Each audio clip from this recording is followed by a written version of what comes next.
मैं वैसे शीतल जी से जरा पूछूं। शीतल जी, एक तो जस्टिस चमलेश्वर की रिप्रेजेंटेशन बहुत अच्छी है और समय सीमा है 12 सितंबर को तक रिपोर्ट आ जानी है।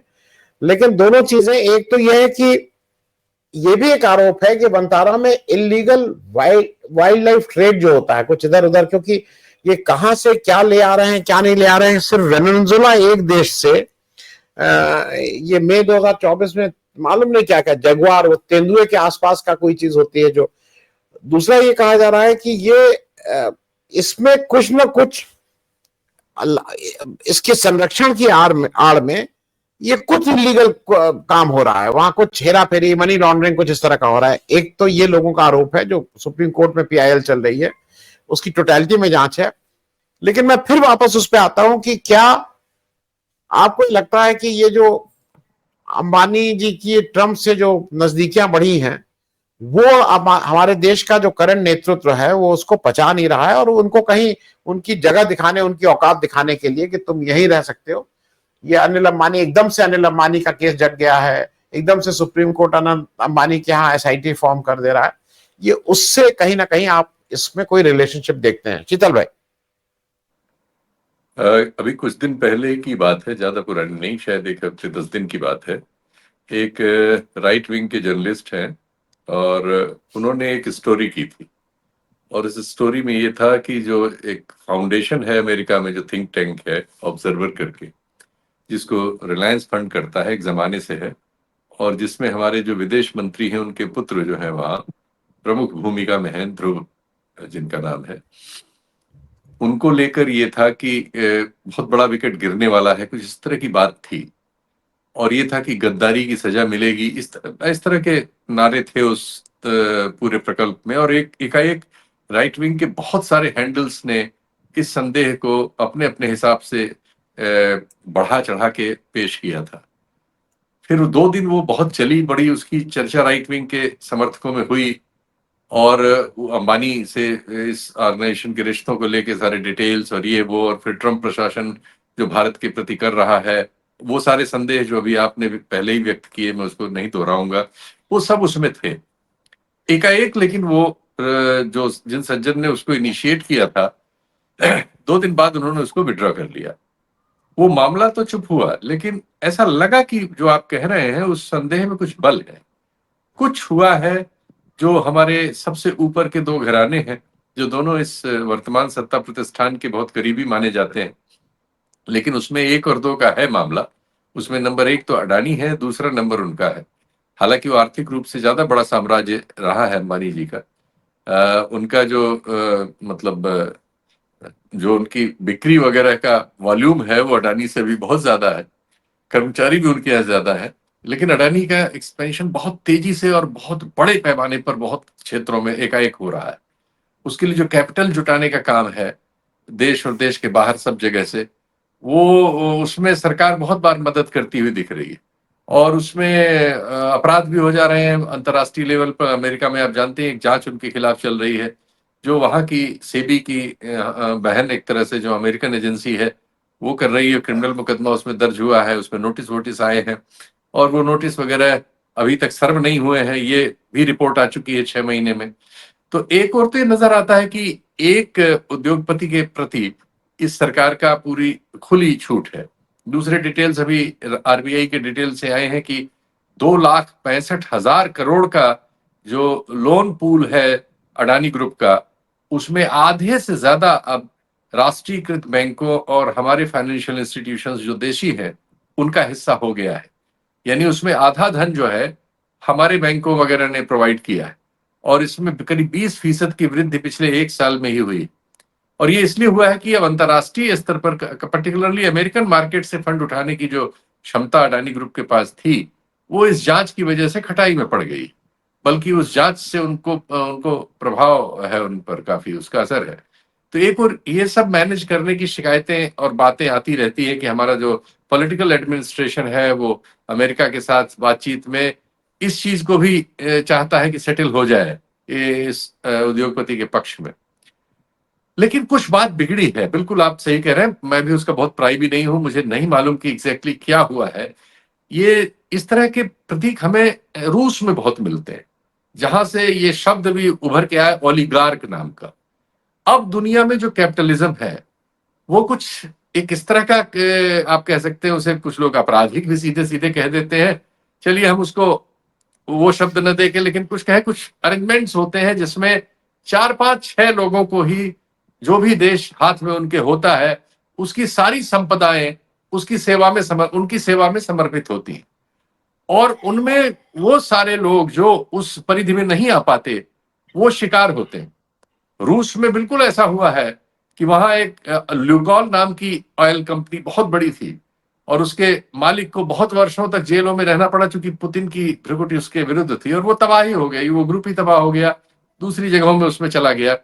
और कुछ उनके जो दोस्त हैं वही लोग सारे धंधों के वहां मालिक हैं, और बाकी जनता को बहुत थोड़े से पैसों में जिंदा रहने भर के लिए जरूरी चीजें प्रोवाइड की जाती।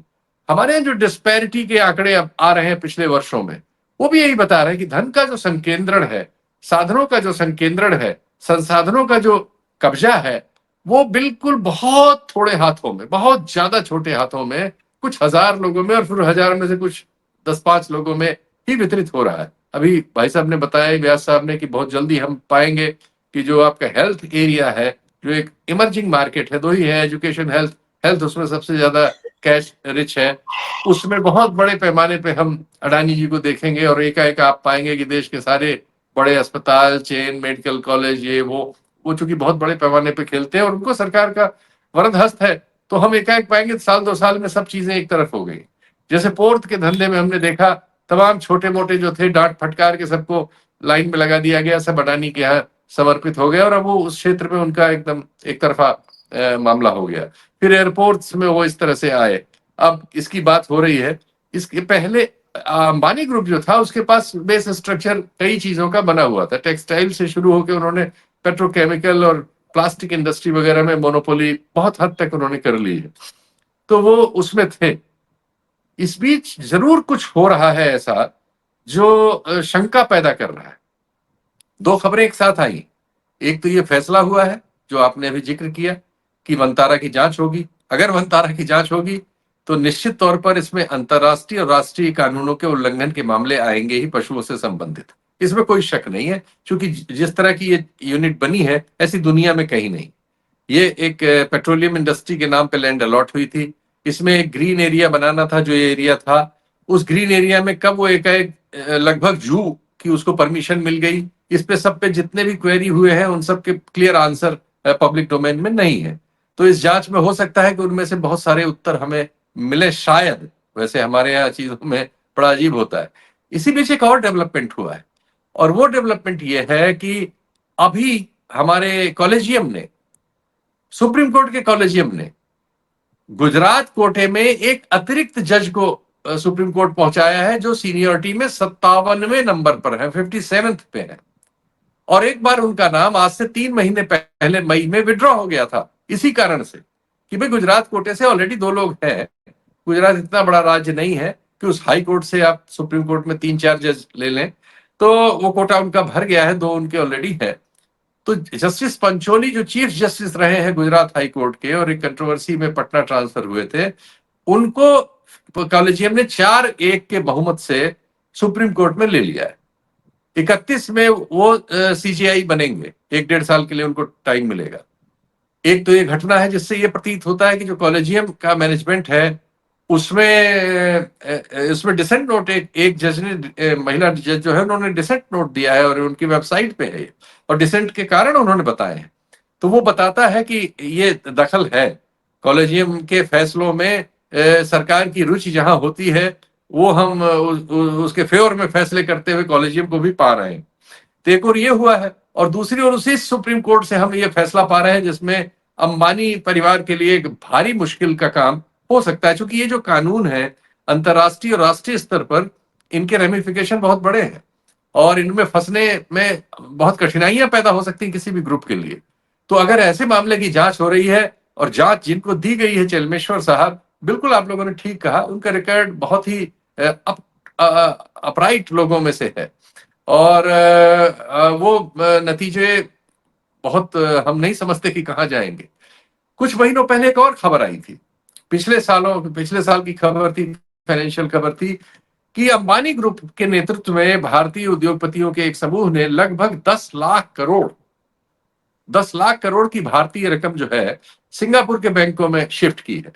यहां से मतलब यहाँ की बैंकिंग प्रणाली में लोन तो उनके पास है, लेकिन जो आय है, जो इनकम है, सेविंग है, वो यहाँ के बैंकों की जगह सिंगापुर के बैंकों की सेवा कर रही है, और उसमें सबसे बड़ा हिस्सा उन्हीं का था। इसके पहले उनके एसेट्स वगैरह इंग्लैंड में खरीदने की बात और वो सब चीजें तो आती ही रहती हैं। तो कुछ ऐसा घट रहा है जिसके हम अनुमान लगा सकते हैं, लेकिन हमारे पास कोई कॉन्क्रीट इंफॉर्मेशन नहीं है। लेकिन शायद ऊपर के ओलिगार्क्स में कुछ रीशेड्यूलिंग हाई अप्स में हो रही है, और वंतारा उसमें एक क्रिस्टल का काम करेगा। ये जांच जो है, हो सकता है कि अंबानी ग्रुप को बहुत कठिनाई में डाले। वो आपने रेफरेंस चूंकि बताई दी है कि ट्रंप के कार्यक्रमों में वो मौजूद रहे। ट्रंप से जो रिश्ते इस समय हमारे डिस्पेंसेशन के हैं, अभी 2 दिन पहले हमने $75,000 पर मंथ के उस पे एक इन्फ्लुएंसर को हायर किया है अमेरिका में, ट्रंप के ग्रुप से अपने लाइजा करने के लिए, भारत के लिए, मतलब ऑफिशियली किया है। इसके पहले एक दूसरा ग्रुप हमने $1.5 लाख पर मंथ के हिसाब से हायर कर ही रखा है, जिसको हम 1.5 साल से फीस दे रहे हैं। और उसी समय ये सूचना आना कि ऑब्जर्वर जो है वो सबटाज कर रहा है, जो एक थिंक टैंक है और जिसमें हमारे विदेश मंत्री के पुत्र प्रमुख भूमिका में है और जिसको रिलायंस फंड करता है। ये सब चीजें मिलजुल के बहुत शंकाएं पैदा कर रही है। और अब मुझे नहीं मालूम कि इसके या हम में से किसी को भी इतना हम प्राइवी नहीं है सूचनाओं के, लेकिन हम इनसे कुछ अनुमान लगा सकते हैं, और वो अनुमान जो है खतरनाक है कुल मिला जुला के, इसलिए भी कि इस समय, इस वर्ष, पिछले वर्ष की तुलना में बहुत सारे सेक्टर्स में हमारी इकोनॉमी जो है वो स्लगिश हो रही है। और निश्चित तौर पर हमारा जो जीडीपी का इस साल का आंकड़ा आएगा, वो जो भी अनुमान है उसमें माइनस की ओर घटाना एजेंसीज में, इस पर विचार सब जगह जो रेटिंग एजेंसीज उनमें चल रहा है। खुद आरबीआई वगैरह के बहुत सारे बयान या उनके जो आंकड़े आते हैं उनसे ये नजर आ रहा है। तो एक ऐसे वर्ष में जब इकोनॉमी लगभग स्लगिश होती हुई नजर आ रही है, इंडस्ट्रियल आउटपुट में रिकॉर्ड हमारा हरास है, पिछले साल भी हो गया था, इस साल वही बनी हुई है। मार्केट में बूम नहीं है परचेज का। ऑटोमोबाइल सेक्टर में सिवाय बिजली की कारों के और बिजली के वाहनों के, बाकी सब में काफी मतलब स्लगिशनेस है। स्टॉक्स हैं लोगों के पास, जो डीलर्स हैं, और वो उस तरह से नहीं बेच पा रहे हैं। तो कुल मिला जुला के एक अजीब एक आर्थिक सीन बन रहा है, जिसमें कोर्ट्स का भी रोल है, जिसमें अंतर्राष्ट्रीय राजनय का भी रोल है, जिसमें अंतर्राष्ट्रीय व्यापार का भी रोल है, और हमारे यहाँ के ये ओलिगार्क्स के बीच एक संभावित कड़वाहट का रोल है। ऐसा दृश्य मुझे अनुमान में आ रहा है, लेकिन और सूचनाएं आएंगी तो हम शायद इन चीजों पर किसी निर्णय पे पहुंचे। अभी ये चीजें सब अस्पष्ट हैं और अपुष्ट भी हैं बहुत सी, तो इसलिए हम इन दोनों को बस इतना ही लेके चल सकते हैं कि संकेतों पर बात कर सकें। जी।